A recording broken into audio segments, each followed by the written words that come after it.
Welcome to the Drum Shuffle, a podcast offering insights, perspectives, and conversations for drummers. I'm your host, Jamie Eads.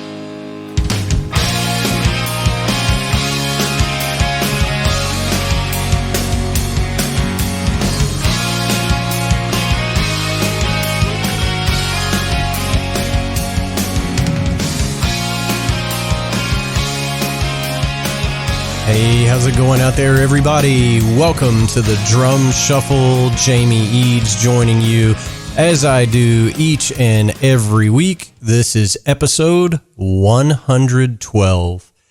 I hope each and every one of you are having a great week out there. We're having just a fantastic week over here at the Drum Shuffle. We've had so many great guests here recently, and this episode is going to be no different at all. This interview was recorded back, I want to say right at the very tip end of July. And we will be joined by the great Danny Gottlieb right after this message from our sponsor, Los Cabos Drumsticks. The best kept secret for drummers is finally out. Los Cabos Drumsticks may look like the sticks you grew up with, but these are not your father's drumsticks. Los Cabos Drumsticks is Canada's #1 drumstick brand, and they are coming to a retailer near you. With operations in over 28 countries worldwide, thousands of drummers have already discovered the Los Cabos difference. Using FSC certified wood from Canada and the US, Los Cabos make the finest quality drumsticks, percussion tools, and accessories on the market. The best news, Los Cabos Drumsticks offers you a ton of choice. They have 22 individual drumstick models and 14 percussion tools, many of which are available in 3 different wood types: maple, white hickory, and red hickory.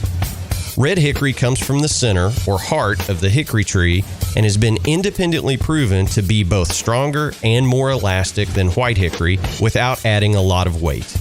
While most drumstick manufacturers have shunned red hickory, Los Cabos Drumsticks has embraced it, becoming the only established stick brand in the world to offer a full line of red hickory drumsticks. To learn more about Los Cabos Drumsticks, visit them online at loscabosdrumsticks.com, follow them on Facebook, Twitter, or Instagram, and don't forget to ask for Los Cabos Drumsticks at your favorite retailer. Dare to be different. Join the Red Hickory Revolution with Los Cabos Drumsticks. All right, guys and girls, as I mentioned, we're going to be joined by the great, phenomenal Danny Gottlieb here in just a moment. Again, we talked with Danny back, it may have even been the very last day of July. I can't remember exactly. But we had him on the show, and I had every intent and purpose of talking with him about Electric Blue, which is the album that had just dropped at that time, along with his longtime rhythm section partner, the great bassist Mark Egan. And we got on the phone and we had an hour plus conversation about almost everything in the world. Danny has just done so many remarkable gigs. He has studied with some of the legends of drumming, and we got into all of that. But I do want to encourage you now, if you haven't yet picked up a copy of Electric Blue by Mark Egan and Danny Gottlieb, go do that. That was the whole reason we got on the phone together. But I think you're going to get a ton of great information out of this. Danny is just one of the legends in the drumming business. So please help me welcome to the Drum Shuffle, Danny Gottlieb. Hey, good morning, Danny. How are you, sir? Hi, Jamie. Great. Thank you so much. Oh, no. Thank you for taking time to come on the Drum Shuffle. We really do appreciate it. So kind of the question that I've been asking all my guests for, it seems like the past, 6 months, how are you faring the COVID-19 pandemic? Are you using this time to recharge, or how are you filling your hours, I guess? Well, good question. In addition to performing, I teach at the University of North Florida in Jacksonville, which is odd because I live in Nashville and I commute back and forth. And pre-pandemic, I was getting on a plane almost every week to go teach. And once COVID hit, things. That being said, most of my things that I do, I just teach applied lessons, and I teach 2 classes online that were online before the pandemic hit. So I was just going back and forth doing online lessons, and then when COVID hit, I switched to completely online and then stayed in Nashville. Also, I was staying with my mom in Jacksonville, and she's in an assisted living place, and you can't go in there. So starting in March, as soon as they shut down her facility for guests, I drove back to Nashville, and I haven't been on a plane or traveled since then, which, first of all, for all of us, is so odd. I don't think there's been a month since 1975 that I haven't been on a plane. So it's so weird. So I continued, I finished out the school semester. I gave all of the rest of the applied drum lessons via Zoom and also just by FaceTime, depending on what the situation was. And then I had a summer course to teach, which was already scheduled to be online. I teach the history of jazz for non-music majors, which I've done ever since I started teaching at UNF. So I had a course to administrate. In fact, that's winding down right now this week. So one of the things I did this summer was teach that, and I taught a few lessons to the students who also are all dealing with the virus and trying to figure out how to practice, and is school going to go back in the fall and all that. And the biggest change, like for all of us, anybody that tours, Beth, my wife, and I have been in Gary Sinise's Lieutenant Dan Band for 15 years, and we had a whole summer of gigs like everyone else canceled. We were actually going to play our 500th gig this summer, but because of the virus, that all stopped.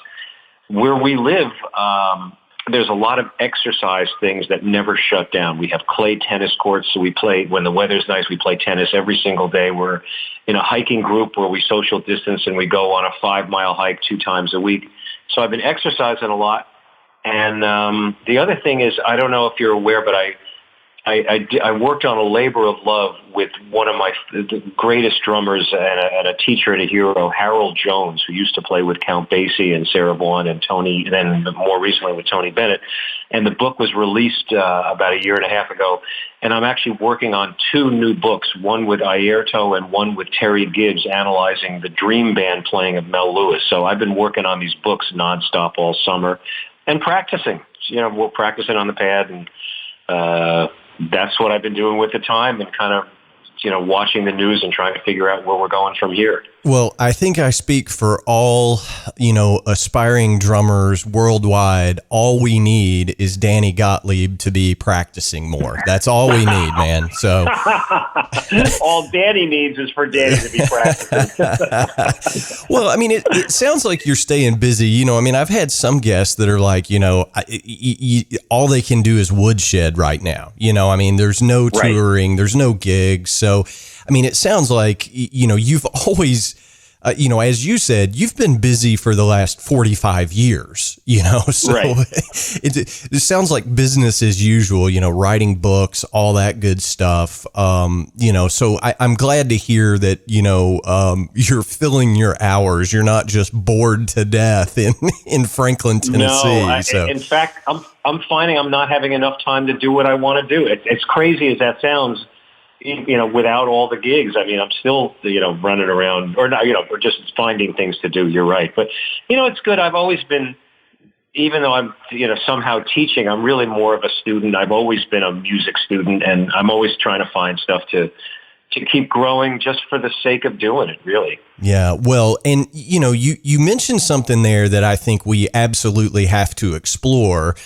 And that is the fact that you've been a student your whole life. And I would be terribly remiss if, we didn't, discuss some of the legends of drumming that you studied with your entire life. Immediately Mel Lewis comes to mind, the great Joe Morello. You worked with Gary Chester and helped him put together New Breed, which is kind of, biblical to young drummers. Talk to me a little bit about, your early years. You're a New York native, but talk to me about, studying with these, just legendary names. Sure. Well, it all, just the path just sort of evolved by itself. I started not on the drums. I started playing the cello when I was in 4th grade. I was a string player. And my mom, who's still with us at 98, played violin her whole life. And when it was time to get an instrument, fourth grade, I went to get a violin. They didn't have any more. I got a cello. And, the cello is just a beautiful instrument, except for the way that I played it. But I was a good faker. I had a sense of I don't know, some kind of sense of musicality, and I could get through the lessons without having to practice that much. But I knew the cello wasn't for me. And there's a friend of mine who I'm still friends with to this day named Dave Uhrig, U-H-R-I-G, who we both grew up in New Jersey, and he was the drummer in the middle school band. And he was the greatest guy, and he played really well and had this cute girlfriend and, whatever. He was a friend of mine, and I really admired the drumming, and he basically kind of took me under his wing and showed me how the drum set worked. And I just thought, I got to do this. This is what I want to do. And there was a summer music camp in New Jersey run by Mr. Geist, who unfortunately just passed away. We called him Mr. Geist until the day he passed away. He was a big mentor to all of us. He had been a jazz saxophone player in the big band era and toured a lot with a couple of pretty famous bands, and then ended up being a middle school and high school music teacher in New Jersey. And he used to play jazz at detention. So we all used to hang out after school, even if we didn't do anything bad. We just wanted to listen to music. And, That's fantastic. He was a big band guy, and I said, I really want to play the drums. And he said, okay, I'll let you play the drums. And they had a summer music camp, like a summer camp for middle school and high school kids. And I started playing the drums, and I could just do it somehow. I could play. I walked around just like everybody else with a practice pad, and I was obsessed. I remember the day, and then I asked my parents if I could take drum lessons, and the day they said yes, it was like the greatest day of my life. I could take drum lessons. And there was a local teacher named Mr. Seabold, and he used to come to the house, and I took about maybe 6 months of lessons with him. And one day, this had to be when I was 15, so this is 1968. There was a music store right a 5-minute walk from my the apartment where I lived in New Jersey. It was called Dorn and Kirshner, and they mostly did band instrument rentals, but they sold some things. And I remember I went in there to pick up a drum head, and there was a guy walking up the stairs, and the person who was in charge of the drum department, whose name was Joe McCarthy, said, "That's Joe Morello. That's the great Joe Morello." And I went, "Who? Joe Morello?" And I kind of had some vague understanding of what Dave Brubeck was, but there was a Ludwig drummer mag. I think that's what it was called. Whatever the Ludwig magazine that they had, not the catalog. They used to put like an information magazine out. I think it was called the Ludwig Drummer. But Joe was on the cover of it, and he said, "See, he's on the cover of the magazine." And I was like, "Oh man, he must be great." And then I realized that he played with Dave Brubeck, and I just said, could I study with him? And he said, "Sure, he teaches upstairs. Why don't you go up and ask him?"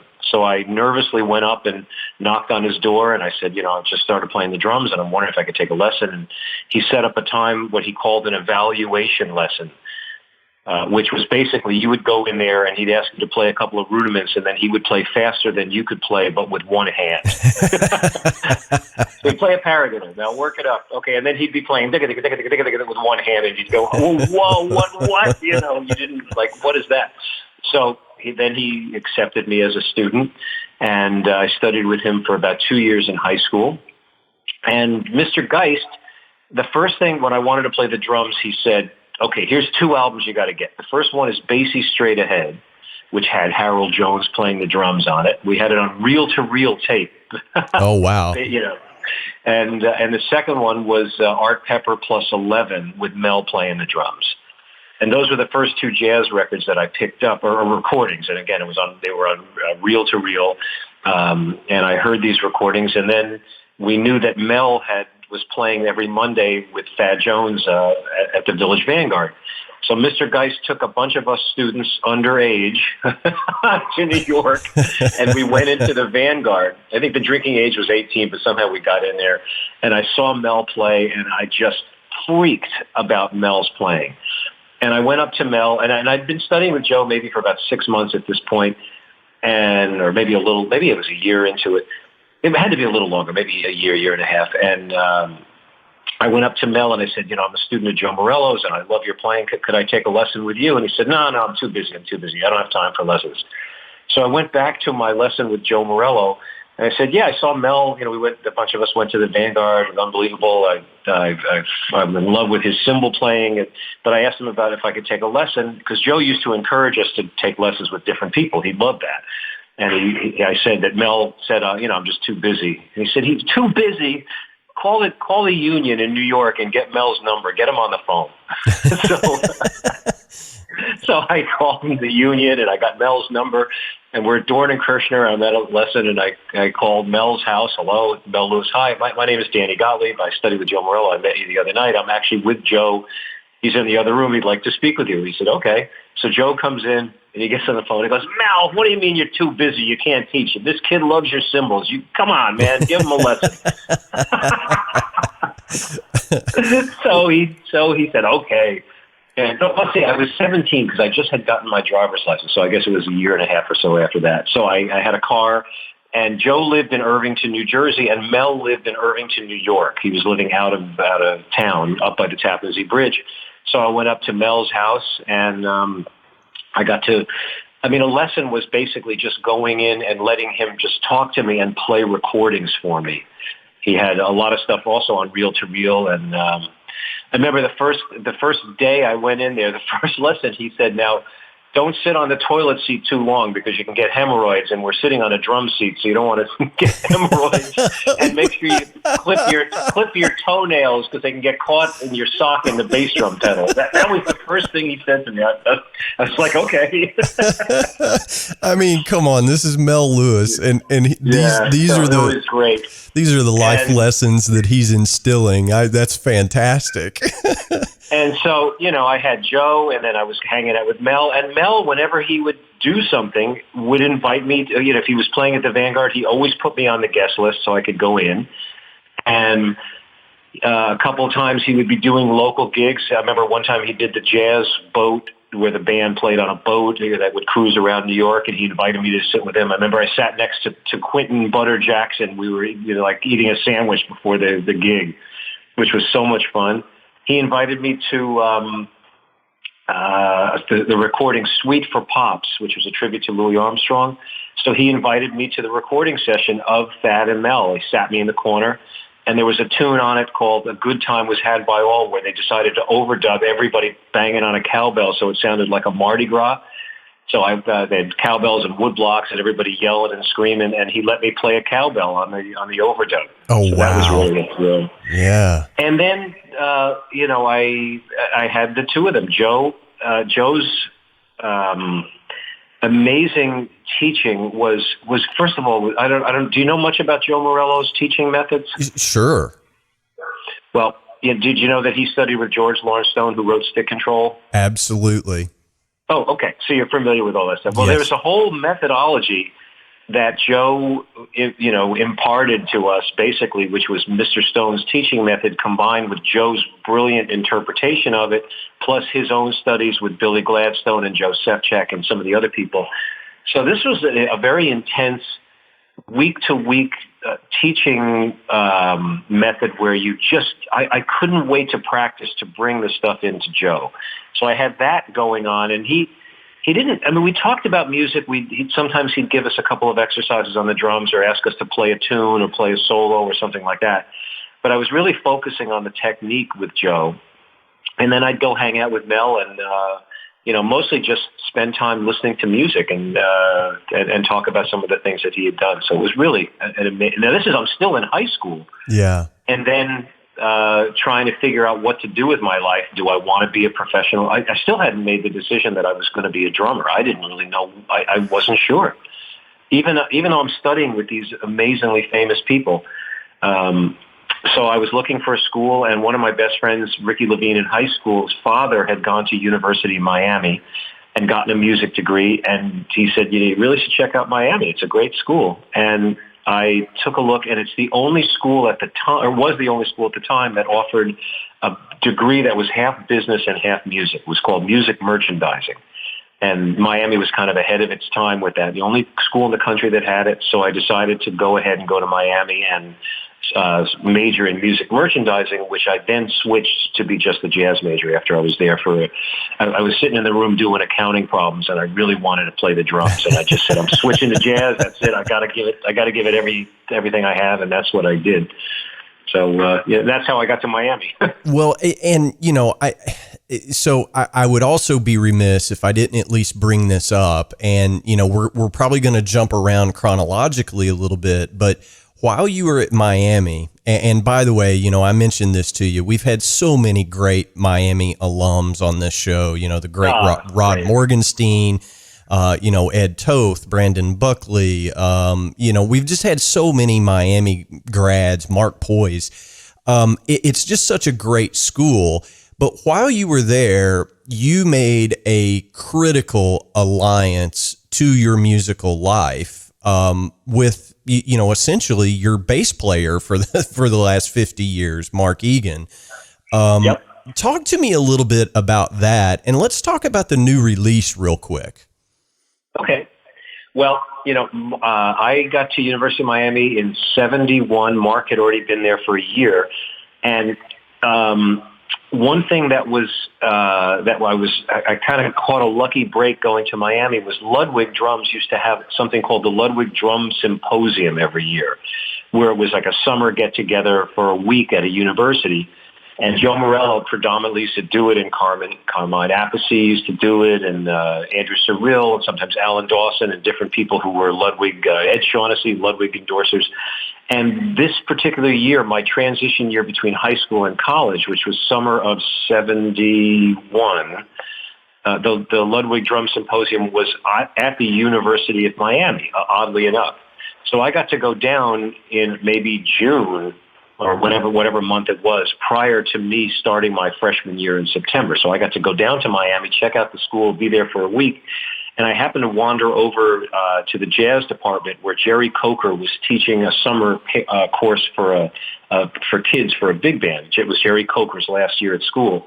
And I just walked into the room and I mentioned that I was going to be coming in as a freshman. And he said, well, why don't you sit in with the band? So I played with the kids, and he heard something in my playing, and I got into the top jazz band as a freshman, which was really kind of a cool thing. And in the band was Mark Egan playing the trumpet. Mark was a trumpet player when we first met, and he was in the top band. And also Bill Prince was in that band. Bill Prince, who was working on his doctorate, and Bill Prince became a professor at the University of North Florida, where I now teach. He's a professor emeritus. But Bill Prince played the trumpet solo on Channel One Suite with Buddy Rich's big band. So that was kind of cool to play in a band as a freshman with Bill Prince playing the trumpet, who played on Buddy's album. So yeah. In addition to the faculty, I was around a lot of students who had, were coming back to school. But that's where Mark and I became friends. And maybe Mark had come up with his memory of what it was. But all I remember is Mark was mentioning that he was interested in the bass. And I remember there was a gig that our friend of ours at school, Mark Colby, who's a great saxophone player who played with Maynard Ferguson and a billion different people. Mark was leading a gig, and he needed a bass player. And I don't know if Mark volunteered or I knew that Mark also played the bass, or there was something that Mark had just started playing the bass. And we needed a bass player for this gig, and Mark played bass, and he was better than anybody I'd ever played with. It was unbelievable. We hooked up the minute we started playing, and I think he was playing acoustic I don't remember if it was acoustic or electric, but he's mainly known as an electric player, but he also plays great acoustic bass, although he probably won't ever talk about it. But I just remember Mark playing bass. It was a gig right near the University of Miami, and then we became inseparable. We played all the time. I mean, there were different factions of players at school, but Mark and I had a certain ability to play at the university, which was just amazing. He's such a sensitive player, and we hear music in the same way, and it was a great way to start a friendship. And then when the Pat Metheny Group started, also because of our alliance with Pat at the University of Miami, Mark and I became the rhythm section in that band, and we've been playing ever since. So it's pushing 50 years that we've been performing. And there's a new release that you talked about. It's called Electric Blue. One of the things Mark and I used to do is we would play duo concerts. And, it's not something for everybody because it's bass and drums. but we used to play in New York and play in coffee houses in different places. And occasionally we get these really interesting gigs as a duo. I remember once we played Bumbershoot, which is a festival at Seattle near the Space Needle that they have. I don't know if they still have it, but I remember we opened for Laura Nero, who played solo piano, which was great. Yeah. So we played duo, and we just used to, Mark had this, it was kind of the early stages of machines that could play back what you played so you could play along with it. And he'd create these ambient, we called them waves, these ambient waves, and we would play along with it and play this atmospheric music with the bass and the drums and create textures along with grooves. And we used to have a lot of success with it, playing as a duo. So here we are 50 years later, and we did some recording of us just playing duo and then added just some extra tracks to fill it out a little bit, some extra percussion and Mark on bass. And this is the first release of a bunch of sessions that we had done, which feature us playing just bass and drums, the textures that we play together. And I'm really proud of it. So to be clear, what moniker is the record being released under? Is it going to be an Elements release, or is it being released under your all's, surnames? No. Well, Mark has his own label. It's called Wavetone Recording, Wavetone Records. And this is going to be, it's a duo release, Mark Egan, Danny Gottlieb, and it's called Electric Blue is the name of it. Okay, perfect. And presumably that's available for our listeners to pick up wherever fine music can be found, correct? Yeah, just came out. I just got copies. It's on vinyl, and Mark pressed it up on, I don't have it in front of me, but it's the heavier vinyl, 130 gram or 120 gram, whatever the extra good quality vinyl is. So he put it on vinyl and CD. And proud of it. And we got another one coming after this, so it's great. Okay, awesome. Well, it goes without saying. I mean, you guys have kind of been, a rhythm section with, you mentioned the Pat Metheny Group, Gil Evans Orchestra, for a couple of years, prior to his passing. I mean, you guys have just been around the world together. Is there... I'm doing a bad job of setting this question up, and I apologize for that. But you two guys together, is it just always kind of home base for you as a drummer to be with Mark? Oh, absolutely. In fact, I'm probably doing a bad job of kind of telegraphing what this really is, too. Again, Mark Egan, great bass player who, became a best friend so early in both of our developments, at college. And we've kind of done things together and done things separately, two kind of, I don't want to say different career paths, but different experiences that every time we then get back together, it feels just like you said, home base, and we bring in the collective experiences that we've had with each other and away from each other, which just helps us grow. But it's just, for those, the musicians that are listening to this, the rhythm section players, when you have a relationship between bass and drums where you just don't even have to think about it. You hear time in the same way. You've had so many different experiences that something comes along and you kind of instinctively know how to react without even having to think about it. I mean, you mentioned the Gil Evans experience. The listeners, I don't know if you even realize who Gil Evans was, but Gil Evans was the great piano player, arranger who worked with Miles Davis in the late 50s on Sketches in Spain and Kinda Blue. And later in life, he had this big band that was one of the most amazing experiences of mine and anybody who ever played in its life. It's kind of like a free big band that had a little bit of structure, but it was like a night of anything goes. You've got a big band, and Gil picks a tune and counts it off, and we play. The version that I was in, you mostly just play kind of a unison head that has a very loose arrangement. And you know how 99% of the big bands in the world, they say, you figure out, okay, you're going to solo on this tune, and then this person's going to solo on that tune, and it's very structured. This was play the melody, and then whoever wants to solo, just stand up and start solo. So it was just anything could happen. And the idea was you could change chords, you could change keys, you could change songs in the middle of the song. If Hiram Bullock was playing guitar, the late, great Hiram Bullock, who was also a friend at University of Miami, we would go into Purple Haze probably 5 different times in the set. But, you never knew what anything could happen, and you could create some of the greatest music, or it could be a complete dud. You never knew. And sometimes it would just grind to a halt. And Gil used to put, instead of letters on the charts, he would put numbers. So if the whole thing fell apart, he could hold up his 2 fingers and say, number 2, 1, 2, 3, and then you're back in the chart again. Well, I've read stories about, like shows in Rio de Janeiro that would go on for just hours and hours, just like a party kind of thing, Yeah.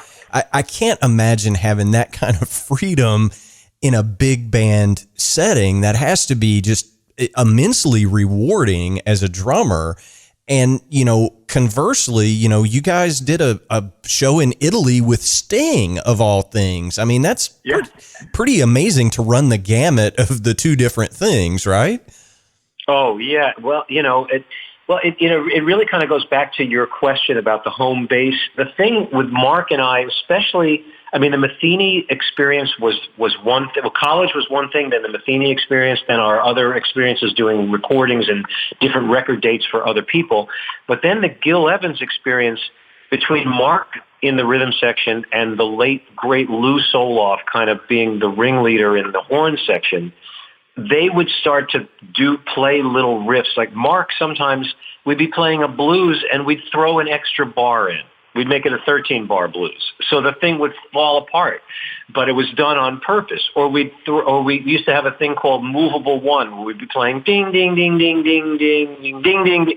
We'd start up again at a different place. So it made it, kind of juxtapose, but everybody had to listen and react to it spontaneously at the moment. When you would change things up, if you didn't have big ears and listen to the change of the moment and react to it in a musical, responsible way, it really was a disaster. In fact, any time that the nights didn't work, it was usually because people were somehow not focusing on the moment. But that didn't happen that much with that band. Pretty much everybody was attuned to it. But Mark and I learned to react together, so that as soon as he played one thing, I knew just where it was going to go, or I could react, or I might just stop and wait till I figured out what was going on and then continue on. But it was a really great experience in terms of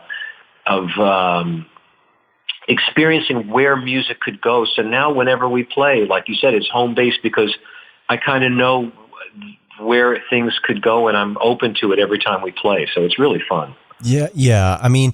And, I don't want to give the wrong idea here. Obviously, you've got all the jazz credits in the world and fusion and all those things. But, even though that's a big cross section of your career, you're not just a pure, jazz guy, and I told you we would talk about this, but you spent several years in the Blues Brothers band, and there's a connection there to Bones Malone and Gil, and it's all kind of cross-pollinated. But the Blues Brothers is one of my all-time favorite movies. I just loved everything about it. Oh, great. And I've caught performances later on, obviously after Belushi had passed, but it's you playing with another incredible bassist, Donald Duck Dunn. Yep. Come on, man. What a dream gig for any drummer to play with him and Steve Cropper and, just all those guys, Booker T. Talk to me a little bit about that, because it seems like it's a pretty far stretch from, Pat Metheny to the Blues Brothers. How did that gig come about? Well, as you were talking, I was just kind of thinking to what was my connection to that? And, I grew up in the 60s, and even though I had Mr. Geist and, talking about Harold Jones and Basie Straight Ahead and Art Pepper Plus 11 with Mel, it was a crossover time. At the University of Miami, Pat Metheny and I went and watched the Mahavishnu Orchestra play on the patio at the school at the University of Miami, and it was a mind-blowing, life-changing, anything-goes moment where to hear Billy Cobham play with that power, jazz and rock were really fusing if you were open to it, in a very non-purist kind of way. We were at school, we were doing everything. And I grew up listening to just all kinds of music, like most people like Rod Morgenstein, also drummers of my generation and age. We just had a lot of things all being kind of thrown at us at once. Jimi Hendrix, The Cream, The Who, Pink Floyd, Miles Davis, Bill Evans, Gil Evans, Baby Dodds. It was all kind of combined together. And one of the first records when I was just listening to vinyl in high school was I picked up a Best of Stax recording. I remember playing to Green Onions and Soulfinger as a kid. I loved that music. I didn't even know who Donald Duck Dunn was or Cropper. I just knew that I loved that band, and I played incessantly to that recording. So, of course, I knew that music. I never dreaming I'm going to play with Booker T or any of them. It never even occurred to me, but I just liked it. And by playing with Gil Evans in New York, the other thing was I lived in New York for 20 years, and even though it wasn't the number one thing I did do a fair amount of jingles and studio work. I wasn't the top call, but I used to get maybe 4 or 5 calls a month to do sessions. And sometimes I'd even get, 4 or 5 a week, depending on if I was in town and if things kind of went my way. But a lot of those you had to be able to, okay, this is a commercial for, the telephone company, and we need it to sound like the Police. So you needed to be able to be flexible enough to know styles. And because I liked music and I loved listening to a lot of different things, I was kind of attuned to being able to make certain music sound the way that it needed for sessions, or at least as close as I could. And again, so I was kind of attuned to listening to a lot of different types of music. But I was playing in the Gil Evans Orchestra, and Tom Bones Malone was playing in that band in the Gil Evans Orchestra. And of course, we knew him from having been on Saturday Night Live. He had been the band leader for years, and I guess he was really involved in the making of the Blues Brothers band for Belushi and Aykroyd. When they started to do it as a skit, I think Tom Malone did the arrangements, and somehow they wanted a band with credibility, and they ended up getting Steve Cropper and Duck Dunn. And they went and they did that Briefcase Full of Blues and the albums that were successful, and then Belushi passed away. And then they did some sort of a big party, I think, for Atlantic Records, where it was a reunion with just Aykroyd. And then they did a tour of Europe with Sam Moore as the leader. As the main singer, Sam from Sam and Dave. And I think Anton Fig was the drummer who did that first tour. And then they came back, and Anton was playing on the Letterman show and couldn't tour, but they wanted to keep the Blues Brothers band, which was basically the band that backed Belushi and Aykroyd, going as a touring group, because the movie, especially in Europe, was still very popular. So I think, Dan Aykroyd gave the band, or at least the people that he had played with, the okay to continue that, and they formed a partnership, which was Duck Dunn, Steve Cropper, Alan Rubin on trumpet, Lou Marini on saxophone, and Malone, and they allowed them to kind of tour as a Blues Brothers band, touring band. And the person they picked, Sam Moore, I guess didn't want to do it or couldn't do it anymore, so they got Eddie Floyd, who sang Knock on Wood, to be the main singer. And Tommy, they call him Tommy Pipes McDonald, who's a great singer, and also he's a drummer, but a great front man, to be the other blues brother. And they were going to go out on a tour, and Anton couldn't do it. So Tom Malone suggested me from Gil Evans, because the Gil Evans band had some funk involved and some R&B, and I did a rehearsal with Duck and Steve as the Blues Brothers, and it went well. And they said, "Great, you're in. You're in the band." Wow! So I became there was a big tour coming up, and I ended up going out on the road. I think I was in it for maybe 3 or 4 years. Excuse me. And then at one point, Duck wanted to make a change, and I'm trying to remember. I'm spacing on it was Al Jackson's nephew who also played the drums, and he wanted him to play drums in the Blues Brothers. And I was a little bit shocked that the gig was going to come to an end, but it was something that I accepted. And then a week later, Duck called and said, we've got a bunch of Booker T gigs coming up, and Anton had played a few of them, but was wondering if I could cover them. And I said, absolutely. So I got to play maybe about 10 gigs with Booker T and the MGs with Duck, which was great. So I wasn't playing the Blues Brothers at that point, but I got to play with Booker T and the MGs, which was fantastic. And then the other drummer left, and I went back to the Blues Brothers for another 3 years. And that's kind of what the time with that band was. Well, I just want to get in, a plug for some of the stuff that exists out there on the internet. To all of my listeners, stop whatever you're doing, find an access portal to YouTube and look some of this stuff up, because I'm just telling you right now, I watched a version the other day, of, I think it was Knock on Wood. I mean, it was just a big medley of Memphis stuff. And I lived in Memphis for a little while. And oh, that's great. Yeah. I mean, just such a great history of Stax Records and all those great Al Jackson Jr. grooves that he put out. But there's some video out there of you playing. And, I just want to say this, you and Duck Dunn were absolutely hauling the mail. I mean, my jaw dropped open. It was just so good. I saw a video with John Candy, Aykroyd, Jim Belushi, all on stage singing Sweet Home Chicago with you guys. That was probably Sky Dome. Was it in a stadium? Yeah, absolutely. Yeah. That was, John Candy was when he was alive, was a part owner of the Toronto Argonauts Canadian football team.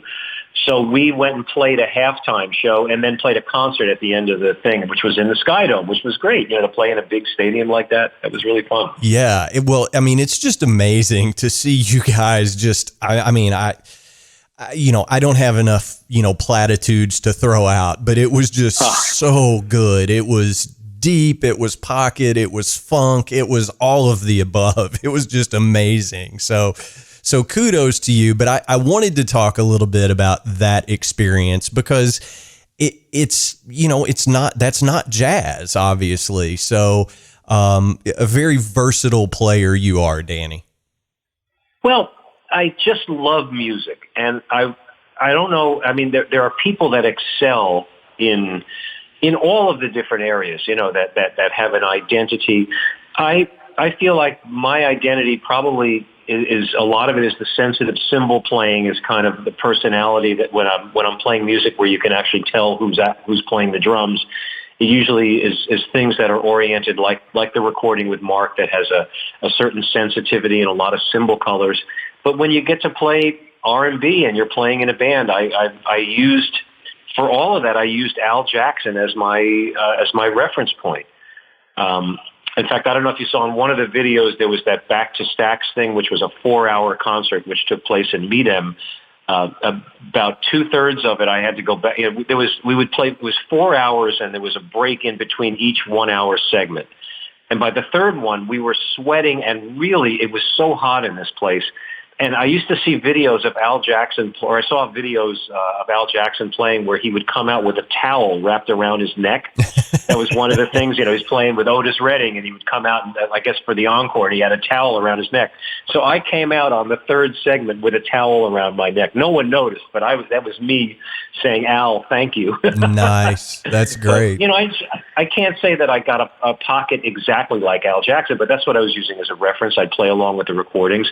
I think Steve Jordan, when he did the first Briefcase Full of Blues, I remember somebody told me that he came out of the record, when we used to have record stores in New York with like a bunch of Booker T recordings, where he was really checking out all of that stuff when he first did the Blues Brothers. You all just, you go back to the source and listen to the references, and you do the best you can in terms of, your personality combined with the original. And I was really just trying to, I don't want to say sound like Al Jackson, but certainly play something that was in the style of, and that's what I did. And it was so much fun just to play those tunes. And they are and were such great musicians. You listen to Duck Dunn play, and it sounds like what's on the record. And you go, I'm playing with Duck Dunn. Oh man. And Cropper, what a rhythm guitar player he is. Yeah. Just amazing. It was a thrill. For me, it was just fun to do it, and I just wanted to do a credible job, and that's what I was aiming for. But it was really a great experience. Blues Brothers were fun because they were always big. It was like big outdoor concerts in Europe, and they were big parties. I remember one time we played in France when they won the World Cup. We were playing at a beach outdoors where they watched the soccer match on a big screen, and France won, and then we played a concert. And people went crazy. and we did another one. It was in Milan in front of I think it was in front of the Duomo in Milan. They said 75,000 people were there. Just big outdoor, you're playing She Caught the Katy and, all those Blues Brothers songs. It was really, really fun. And the horn players, especially Alan Rubin, who was a top New York studio musician, one of the best trumpet players in history, is in that band, and Lou Marini, who's one of the great jazz soloists of all time, of course. So it wasn't, you were playing for the moment. It was an R&B gig based in Booker T, and that's what you went for. But it was a lot of fun. And the drummer playing now, Lee Finkelstein, is amazing. They've kept it going. He's done it for almost 20 years himself. After I was in that. Yeah, they're still doing it. Yeah, and I mean, you pulled it off, and it's just it's such a part of my childhood. I mean, we're on a mission from God, and all that stuff. And it's kind of the movie rolled into a 2-hour concert, which is just it's great. I do want to mention, you talked about Lou Marini. Of course. Everybody in the Blues Brothers got a nickname, Matt Guitar Murphy, Blue right. Lou, you were Danny G-Force Gottlieb, by golly. So we got to get that in there, so you're G-Force when you're in the Blues Brothers band, right? Right. So and Aykroyd came up with that. He just on the spur of the moment said, Danny G-Force. Okay. Okay, great. But it goes back to your original thing with Mark, though, because here I go out to play with the Blues Brothers, and then when I come back and Mark and I are in the studio or doing something that has anything with a groove even close to it, I've kind of upped my level just because I've been playing that for a while, and I can add that to the duo of Mark and I as a rhythm section, because I come back and we end up playing on somebody's recording, and it'd be a groove tune. I mean, the problem, the hardest thing for me is I naturally hear music way on the top side of the time, more like Tony Williams, where it's got an edge. And a lot of the R&B stuff or groove music is really a little bit more laid back. So Mark and I have talked about that quite a bit. It takes me, I've really got to concentrate to put it a little bit back in the pocket. And once I was out with the Blues Brothers, or even out with Gary Sinise, where we're doing, similar kind of tunes, I've had a chance to really kind of work on that, so I can bring that when Mark and I go back and play, where it needs a little bit more of a laid back feel. It comes a little bit easier if I've been doing it for a while. Yeah, well, and I think that's spot on. I mean, I think whatever you're doing the most is what's going to kind of shine through in your playing, and that whole pocket thing it's really important, and you bring up a really good point. R&B, you're way back in the pocket. Whereas, the straight ahead jazz stuff, you're a little bit more on top. And, I think that's a very important distinction. Going back to the new release with Mark, you said it was, a lot of sessions over, a number of years. Do you guys have a large vault of stuff that's happened over the years that's still unheard? Not too much. I mean, this was done, most of the stuff on the new recording was actually done last year, but we've got more from those sessions to come out as a new release. We did a lot of recording in the last year or two where, I don't know if we were really sure where it was going to go. Some of it seemed like it started as rhythm section parts, but some of them were songs that we had played over the years. Like, for example, there's a tune called Cabarete, which we used to play live with elements, but we also used to play it live as a duo. And so I think I don't know if there's many recordings of elements that haven't been released. I mean, Mark released a bunch of live stuff years ago, I don't know what else is around, but for the duo, it's more recent recording. In fact, I'm hoping we get a chance to get together and do even some more.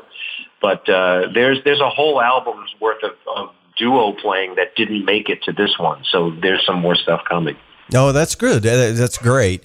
And we'll look forward to that. And please keep me posted so we can let everybody know when that stuff comes out. Sure. Yeah. Now, I do want to spend a little bit of time on this. You've spent all these years playing with Mark, who is, like you said, a world-class bass player, just unbelievable. But you've also spent, the last 15 years playing with a Hollywood actor on bass.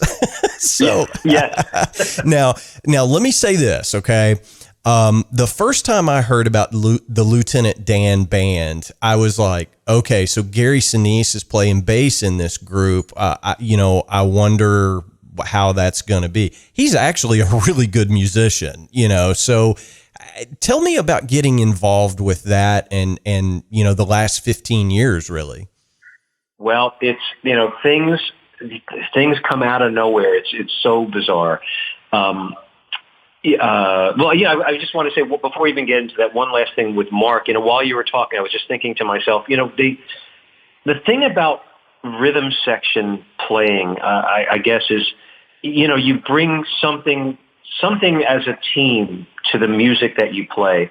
And with Mark and I, it has a certain versatility. There's a groove that we have between the two of us. But there's also an interpretive ability that I think that we developed over time, both as a duo within ourselves, within the bands that we play, that we lead, and then also when we play for other people. I was reading about, I was reading some interviews with Hal Blaine and Joe Osborne, that were such a great rhythm section team in the 60s.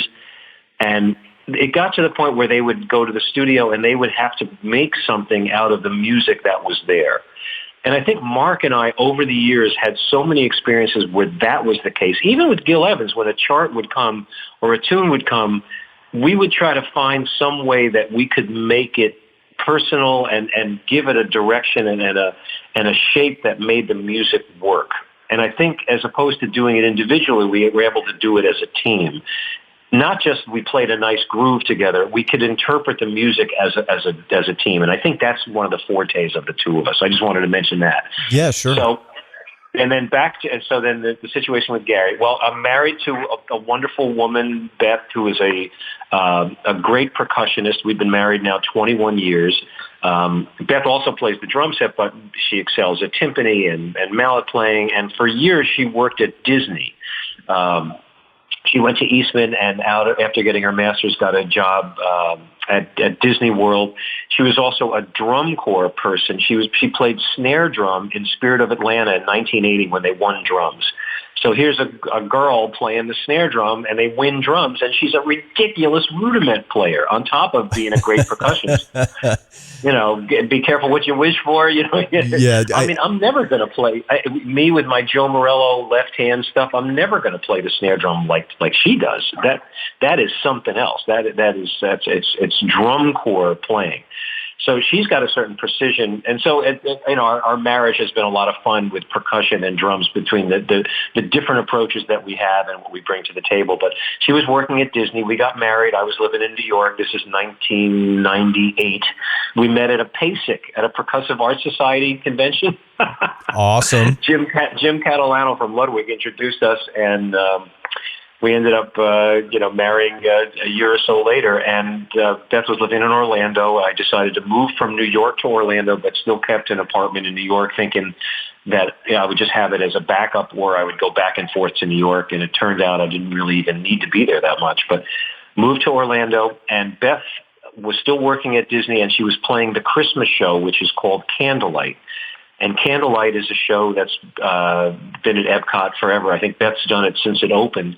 It's a 60-piece orchestra and 250 kids singing in a choir, usually high school kids that come in as, or not usually, but it's always high school kids that come in as guests. Another 100 singers who are employees of the park who audition for a chorus, and then a group of 20 professional singers. So it's, 500 people on the stage playing Christmas music live, and there's a guest narrator. and they usually have people from a variety of different areas, entertainment or politics, as the guest narrator. And Gary Sinise was one of the guest narrators. And Gary did it a couple times, and he would you do it for three days at a time. And one of the years after one of the shows, Gary came over to me and said, aren't you Danny? Didn't you used to play with Pat Metheny? And I said, yeah, how do you even know who Pat Metheny is? Here's Gary from Forrest Gump. I don't know. I said, well, I actually was a bass player and played some guitar too in high school. And I actually I produced a play where I used Pat and Lyle's music specifically in the play. In fact, they kind of did some sort of a copyright thing where anybody who was to perform the play in the style of what he had directed had to use Metheny's music and Lyle Mays' music. Nice. So he was very familiar with Pat and Lyle, and they'd even met and hung out at some point, and I think they might have even seen Gary's play. And then Gary had also produced an album that Michael Brecker played on, and Gary said, I play the bass, and I just started this Lieutenant Dan band. And, and we all laughed with Lieutenant Dan Band. Great. How good could that be? But, I didn't say that. I just, great. Lieutenant Dan Band, good. Great. So, we laughed and kind of forgot about it. And this was in 2003. And I don't remember if it was if he told us that or if it was 2004. But shortly thereafter, we got a phone call, Beth and I, from Gary and a friend of his, Kimo Williams, who kind of was involved in the beginning of the band, saying that they had a gig in Orlando, and the drummer who was playing in the band from Chicago was predominantly Chicago-based musicians. Gary was the founder of a very famous theater company called Steppenwolf in Chicago. When he was in high school, he started this theater company with John Malkovich. Started in a basement of a church, just a bunch of kids that wanted to act. And it's now become this giant 2-block long thing in Chicago where they've won Tony Awards. It's this big theater company. But Gary, when he would go in to do plays, used to just jam with musicians just for fun. And that's where this Lieutenant Dan Band thing started. He, you want me to keep on with the story? Yeah, absolutely. No, this is gold. Well, Gary, as he tells it, when he did Forrest Gump, it was something that was important to him because he had military in his family, and evidently when he was growing up, the woman that he ended up marrying, Moira, who was also an actor in the Steppenwolf company, had 2 brothers, Gary's brother-in-laws, and they were Vietnam vets, and they really shook Gary up. They came back from Vietnam and told him all the stories, and Gary was kind of a lost soul at that point, and one of his brother-in-laws kind of just said, look, man, you got to get your life together. And it really kind of made a big impression on Gary. So when he got the role in Forrest Gump, he ended up wearing his brother-in-law's dog tags and, kind of dedicating almost the role to his brother-in-law. So after the movie came out, Gary was honored by the American Disabled Vets Group, where they brought him in to give him an award. And as he writes in his book, Gary came out with a book a couple of years ago. It was such a crazy thing that he got honored by the American Disabled Vets. I'm just an actor. No, you played an actor who came back. He was a disabled vet who became successful. We want to honor you for doing that. And it evidently just freaked him out so much that he just said, I've got to start volunteering. And he started volunteering to work for the American Disabled Vets. And then 9/11 happens, and Gary wants to volunteer, and he ends up going on some tours, and he's shaking hands, and he's seeing other bands perform, and he says, I hate this shaking hands thing. I want to do something more. Maybe I could put the little group together, and we could go and do a tour. So this is in 2003. They went on their first USO tour, and it was called the Lieutenant Dan Band. And then 2004 was when Gary approached us. That's what it was. And he asked, evidently they only had a couple little gigs here and there, but they had something they were going to play in the Orlando area. And Tom, who had been playing the drums, was a Chicago-based musician, and he was doing a lot of shows and couldn't travel much. And Gary asked Beth and I if we would want to play with the Lieutenant Dan Band for this gig in Orlando. And we said, sure. And then it ended up being, at that point, he was doing 2 hour-and-a-half sets. So it was 3 hours of cover music. And he didn't want us to use charts. So the keyboard player, Ben Lewis, had written out all the tunes, 50 tunes. And there were, some of them were old R&B tunes that I knew, but other ones were more pop tunes that had very atypical forms, where there'd be 2 extra measures, or the drums would drop out for 4 bars, or it'd be something that you really have to learn. And I remember doing the Christmas show and with charts and headphones backstage trying to learn these tunes, freaking out about how much music there was and how hard this was going to be. And we end up playing, I think it was at the... It's either the Hard Rock or the House of Blues in Orlando. And it was a life-changing event. First of all, Gary played great. I couldn't believe it. He had amazing intonation. He played in tune. He played in time and was sensitive. Different than, it's not Mark. It's a different thing. It's not Jocko. It wasn't Jeff Berlin. It wasn't Victor Wooten. But it was a solid bass player who could play in time, who was musical. And it was great. And it was hard. And the other thing was, before the gig, Gary kind of gave us all a lecture and said, this is going to be a very difficult one. You're going to see some of the most wounded people you've ever seen. You're going to see people with no noses and no faces and blown off stuff. And they just want you to talk to them and be with them. So just, let's give them a good show. And Beth brought one of her best friends, a woman named Sharon, to come. And we sat at a table with a soldier who had just had both legs replaced. And before the end of the night, Sharon had him up on the stage playing a tambourine. It was something else. First of all, it was a hard gig to do, and it was so much better than I thought it was going to be. And it was such a life-changing moment of what the power of playing music in a philanthropic way could be. Yeah. And as soon as a few days later, Gary called and said, would you and Beth like to be in the band? And we said, yeah. So we ended up joining the band in 2004. And at that point, there was only, maybe 5-6 gigs booked, something like that. And Gary was bankrolling it. He paid us something. And if it made any money at all, he would donate it to a military charity.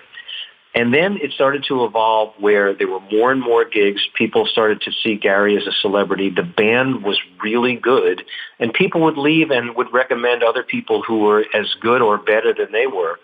We ended up with 5 singers. Everybody had a different strength, really incredible intonation. The musicians were all with jazz backgrounds. Ben went to IU and studied with David Baker, the keyboard player, and Ernie Denoff, guitar player, monster. Just really great players in the band. And all of a sudden we started to play bigger gigs like casinos, and it started to make some real money. And then, let's see if I'll try to keep it as short as I can. The first quadruple amputee came back from, I think it was Iraq, the first person who survived but lost both arms and legs. And there was a group in New York that wanted to build a home for this soldier. And Gary said, let's donate the band. And we did, and we played a concert at, I think, the Brooklyn Academy of Music, and they raised a bunch of money, and they built a home for the soldier. And then a second quadruple amputee came back. And Gary started to partner with these groups, and then found, unfortunately, that he really wanted to have more control of the money, and didn't, because they were using money for advertising and different things. And with Gary lending his name to other groups, he felt that he didn't really have control that he wanted. So in 2011, he started his own foundation, and it's gone through the roof in terms of support. And the band went from about 50 gigs a year to 30 gigs a year, just because it was getting to be too much. I mean, for years when Gary was on CSI New York, we would play. He would tape the TV show until he'd finish Friday night at 4 a.m, get on a plane, and then we'd play a concert Saturday night somewhere, and then he'd fly home Sunday, and then be back taping the show Monday morning. Yeah. I mean, it was crazy. Yeah. But I mean, it's God's work. I mean, it truly is, and, a lot of times, and look, I'm not disparaging anyone, but a lot of times when it's an actor or some sort of, Hollywood celebrity type that starts a band, it's typically some sort of vanity project. And sometimes the playing isn't so good, let's face it, that's why I don't attempt to act. Right. Yeah. I'm I'm better at music than acting. But with Gary, all of you guys are world-class players, and it really is good music. I mean, it's not just something thrown together, and he's doing it for such a greater good. It's heartwarming to me. So thank you for donating your talents that way to help our wounded veterans. It's a thrill to kind of later in a music career to get lucky enough to have something like this. Because first of all, I get to do it with my wife playing percussion, and we really play well together. We've had a chance to work, 15 years of playing, and it's almost, I don't want to say it's exactly like Airto when I used to play with his band with percussion and drums, but Beth really approaches it kind of like a percussionist and a drummer. She's got a snare drum up there and a bunch of tom-toms, and we almost sound like two drummers at certain points. And so that's fun in the fact that we can kind of add, and then just like with Mark and I, when we play other things, when Beth and I play other things, the experience of having played with Gary, we can kind of work as a team there. So that's been fun. Plus to be on the road with your wife, it's like we never need to go on vacation because we tour with the band and it's so much fun, of course pre-pandemic, but it was just fun to share it with her.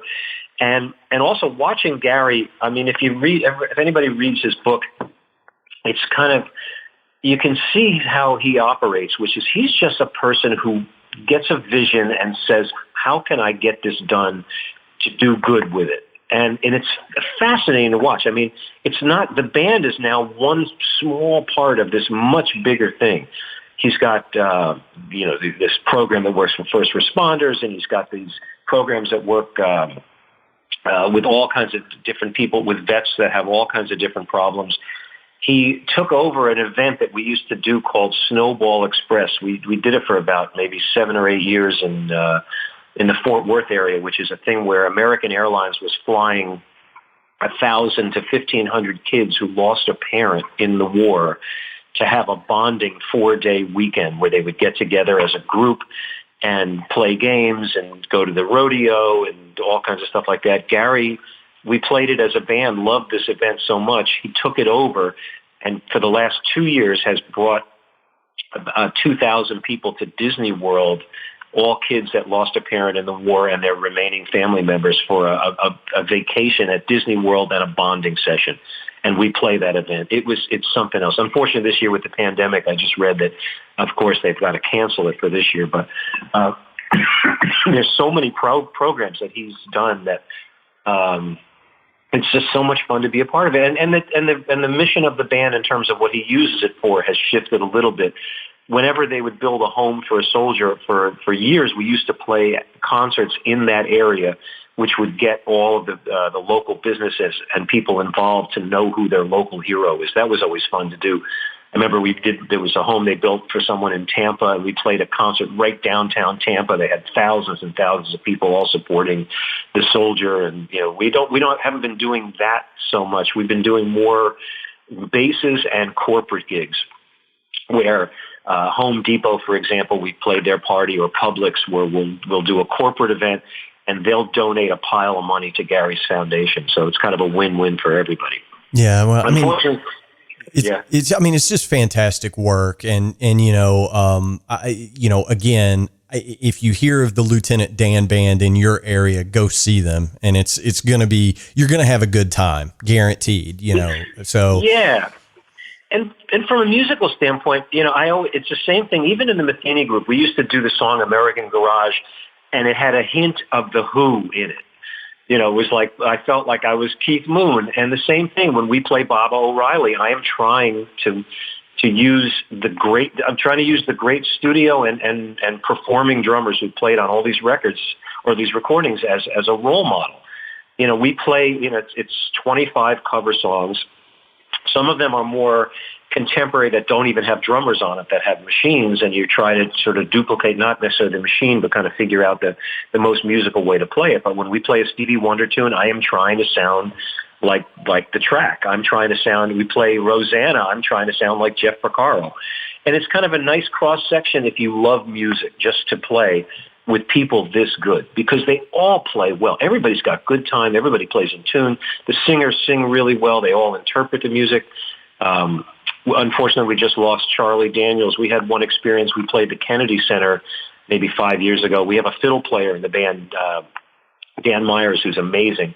And we usually play Devil Went Down to Georgia. And this particular night, Charlie Daniels was on the bill and sat in with us on Devil Went Down to Georgia. And Dan didn't even bring his violin because he figured, I'm not going to play. It's going to be Charlie. And Charlie said, come on, Dan, I want to play a duet with you. And Dan said, I didn't bring my fiddle. He said, I got an extra one. Grab it. The two of them came out there and we played Devil with Dan and Charlie Daniels. We've played certain gigs. Sometimes Lee Greenwood will be there. We end the show every time with God Bless the USA. So a couple of times Lee Greenwood came up and there's a couple of things in the arrangement that we didn't do. So it was interesting to have him show us, how he interpreted it. It's a good musical experience. I'm so proud of it. We were supposed to do our 500th concert this summer, and unfortunately with the pandemic, it's all been postponed, but I'm hopeful that we're going to be able to get back, like all of us, like every road musician is, struggling with that.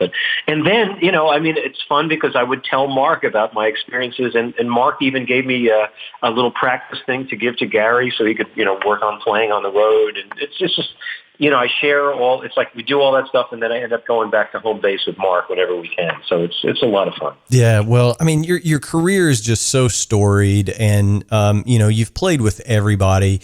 I can't thank you enough for taking time out of your schedule to come on and talk with us. And, as is our tradition here, I want to be respectful of your time, but if you would share a good piece of advice with all of us, over your, 45, 50 year career at just the top, as an in-demand drummer, what have you learned that you would share with the rest of us that we can implement in our playing and in our day-to-day lives?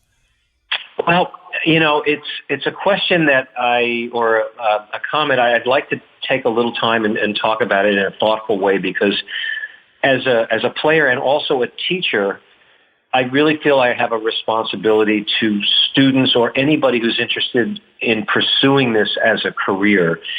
And unfortunately, the way I feel is it is a different time than when I was coming up. And probably every drummer you talk to, especially older ones, would probably say something very similar.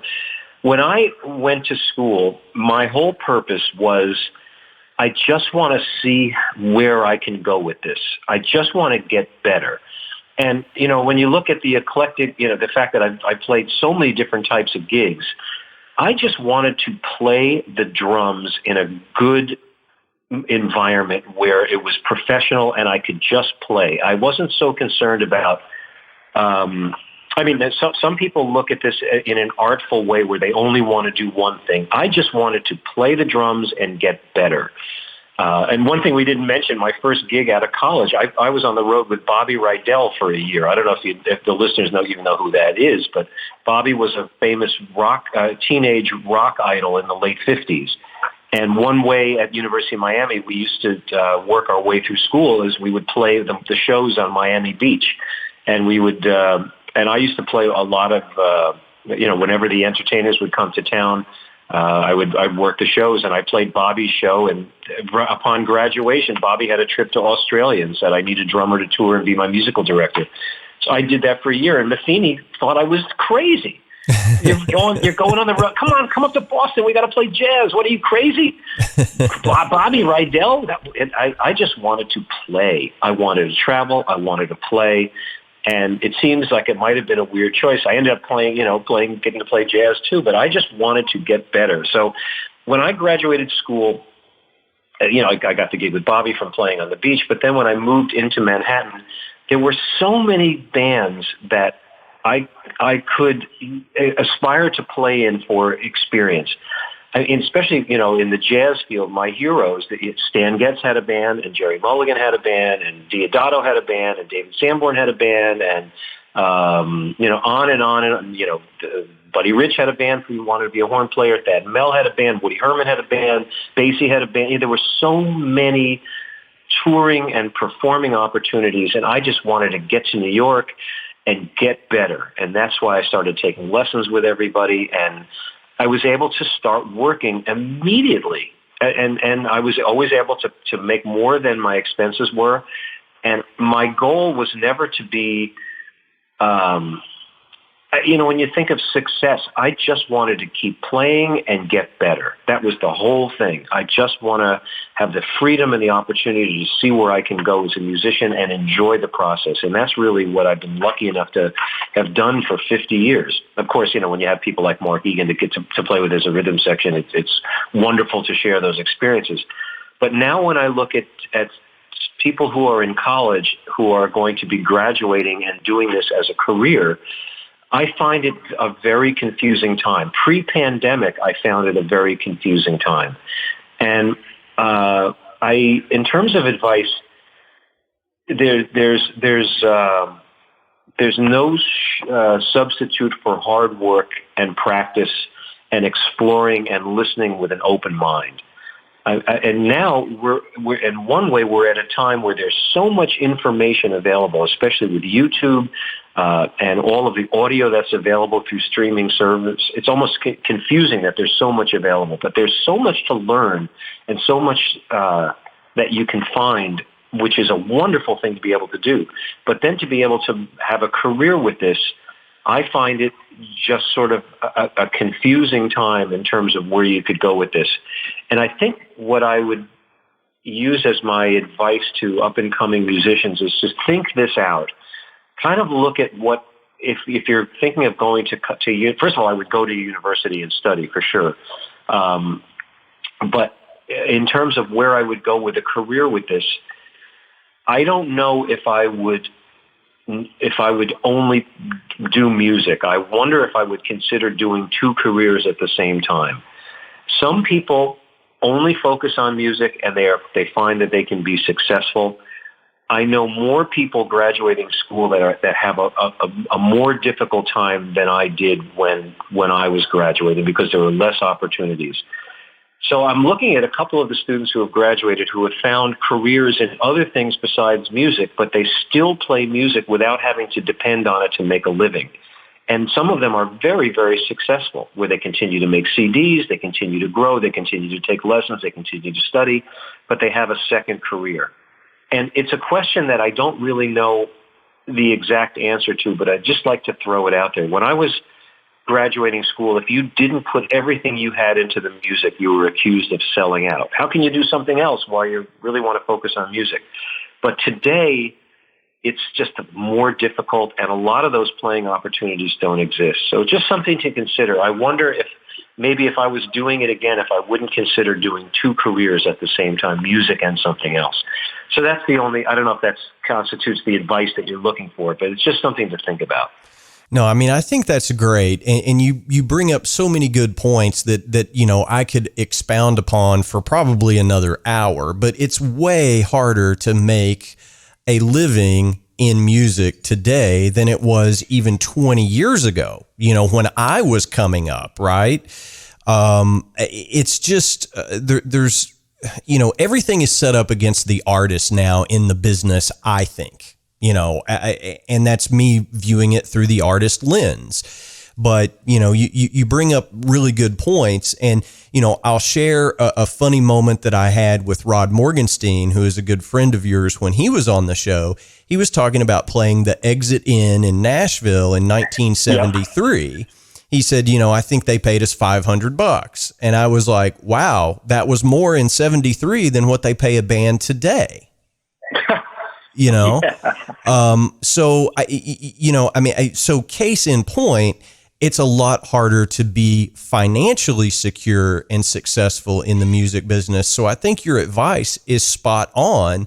And if you're teaching your students that, you're doing them a great service to say, look, do music for the love of music, but if you want to get wealthy, this probably isn't going to be the best career path. It never has been, but it's even harder now, if that makes any sense. Yeah, and it's something I hate to even bring up because it's almost like I feel like it stabs me in the heart when I talk about it this way, because I've been such a, I don't want to say a purist, but I've been so lucky that I didn't have to do anything else except play music. And, I ended up getting a teaching position, which, you could say is not purely just playing anymore. But, I've been one of the lucky ones who's been able to just go from one thing to another and kind of, continue a career path. But when I look at it, I was single till well into my 40s. I was on the road 250 days a year. When I got the job at the University of North Florida, which was 2005, I think that's when it was, 2005, I had been to Europe. I think it was 37 trips in the previous 36 months. So I had been to Europe once a month for 3 years. Wow. It's insane. I don't know how I did it. I don't know how I could keep any kind of relationship going. I don't know how I kept anything going, but somehow there was enough to do, and I was able to make it work. I just don't think you could. I don't know if I would advise that as a career path. But on the other hand, music is you listen to the great artists, you listen to Louis Armstrong, and you go, if somebody played like that, how could you not be successful today? But it's a different time, a different approach, and just looking at it from a pure career standpoint, you've got many, many more people coming out of universities and fewer places to play. So as an alternative, I've just been seeing a couple of my students who've gone into, for example, the business world, working, for a brokerage company, who have enough, can make a steady income. And I thought, okay, then that's going to be the end of music. And it's been the exact opposite. They've been able to play music and study and take lessons and do recordings without having to have the pressure of making a living playing music, but they kept their eye on the musical target, just doing it in a different way and taking longer to do it. Yeah. In other words, but again, the odds for me in 1975 graduating the University of Miami, because there were so many places to play, the odds were in my favor that I would find something. I'll get to play with Stan Getz. I'll get to play with Astrid Gilberto. I'll get to play with Jerry Mulligan. I'll get to play with blah, blah, blah. There were so many jazz people, not knowing, that Blues Brothers and things like that and Booker T were going to come my way. But there was also a recording scene in New York. There still is some in pre-pandemic in, LA, Nashville, and New York, but it's very hard. I mean, people do make a living here, again, pre-pandemic. In Nashville, there is a recording scene. But it's much more competitive. It's harder to break in, and it's a lot of pressure to go through, especially if you're $50,000 to $100,000 in debt coming out of the university. And then also you think about the teaching gigs. I was so lucky to get this job at the University of North Florida. We had and this is in the classical department. We just had a percussion teacher that was hired a few years ago. They had 100 people apply for the position. I think 80 of them had doctorates. They threw 20 out. If you didn't have a doctorate, you didn't even get considered for it. And out of 80 people applied, they picked 3 finalists and 1 person got it. Those are rough odds, even for teaching, for playing. It's nice when you have, I don't know, I'm just thinking that it's nice if you have some sort of a backup. The other thing is I have 2 stepsons who both got master's degrees in percussion. And they have had anything but an easy time dealing with the business. Again, it's not drum set, it's percussion, which is really, really difficult. Yeah. But I just see the trials and tribulations, especially if you're trying to enter the workforce with a music degree and you're trying to get another job in another field to make ends meet, and you have no qualifications whatsoever, and all you can find is an entry-level job at Publix or McDonald's. It's really tough. So I just wonder if I were doing it now, if I would rethink it and try to do 2 things. That's it. That's advice, from a practical standpoint. And just to finish up with your question about, musical advice, I think it's important to work on the study of the masters in jazz and contemporary music. I think start with Baby Dodds, go through all the jazz drummers, start with Little Richard and Elvis, and work your way through the Beatles to contemporary music. Listen to all. I went online to try to do this for my students, and I found 100 recordings Hal Blaine played on, and almost every one of them was on YouTube. Yeah. So I copied the URLs. They're all there to be listened to. I did the book on Harold Jones. It's 76 Count Basie recordings that he played on. It's not every note he played, but it's within reason. It's all of that swing music. All you have to do is listen to those recordings and play along, and you'll be able to study it. The Gary Chester stuff is fantastic. The New Breed is a great book for coordination. The Syncopation book is great for reading and exercises to play. All of Joe Morello's 2 books, Master Studies 1 and 2, and Stick Control and Accents and Rebounds, to me, is all you really need for technique. And so I would, compartmentalize it, work on technique, work on coordination, work on studying the masters, work on the music that you want to play, and continue to grow and study with the best teacher you can find and watch everything that's on the internet. That's all you have to do.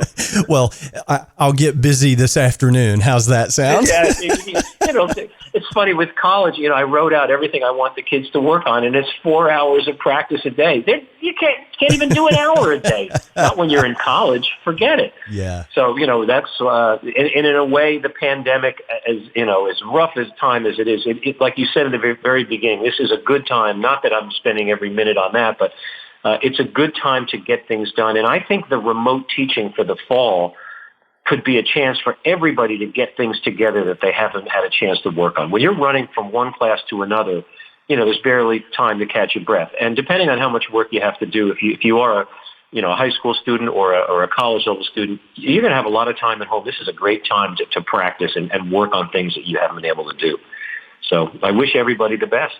Yeah, well, we appreciate it. And Danny, again, I can't thank you enough for doing this. We've got to have you back for a part 2, sometime soon, because there's so much that we didn't talk about. Unfortunately, it's probably easier just to talk about the things you haven't done in your career. I didn't play with the Beatles. Okay, well, we can cross that one off. Okay, but seriously, you've just got so much real world knowledge and experience, and your spirit is to share that with others and to teach and to mentor. So we appreciate it, but we've got to have you back. So, we'll work on that. Anytime, Jamie. Thank you so much. Thank you, listeners, and good luck with your music. And again, the recording we're promoting, it's called Electric Blue. It's Mark Egan and I on his Wavetone label. It's just duo drums and bass, and it's the way that we play together, and I hope you'll enjoy it. Absolutely. Everybody pick up a copy. Danny, thanks so much. Have a great day, man. Jamie, all the best. Take care. All right. Thank you very much. Bye-bye. All right, guys and girls, that's going to wrap up episode 112 of the Drum Shuffle podcast. Question: can you tell how much I love doing this show? When else in my life am I going to get to have a wide-ranging conversation of that magnitude, that depth, with somebody like Danny Gottlieb? Thank you guys so much for listening to this show. It gives me the opportunity to do these interviews. I can't thank you enough. As always, I will ask you to hit the subscribe button on whatever platform you use to listen in to the Drum Shuffle podcast. Leave us a rating, a review. It helps us continue to grow. And I'm very pleased to report that we are continuing to grow, almost 3 years in, and we're getting new listeners every week. And that's because of you guys sharing a link with friends and telling others about the show. We really do appreciate it. As always, we answer every single email that we get here at the Drum Shuffle podcast. The email address is thedrumshufflepodcast@gmail.com. Our web address is thedrumshuffle.com. And of course, you can find more information about me over at jamieeads.com. Again, if you haven't picked up a copy of Electric Blue by Mark Egan and Danny Gottlieb, go do so. It's fantastic. I think it gives a really good look at how rhythm sections work together. It's a duo album of drums and bass, and it's really intriguing to me as a drummer. Danny's playing is just phenomenal, along with Mark. So make sure you pick up a copy of that record. So until next time, may your heads stay strong and your sticks never break. Cheers, everybody.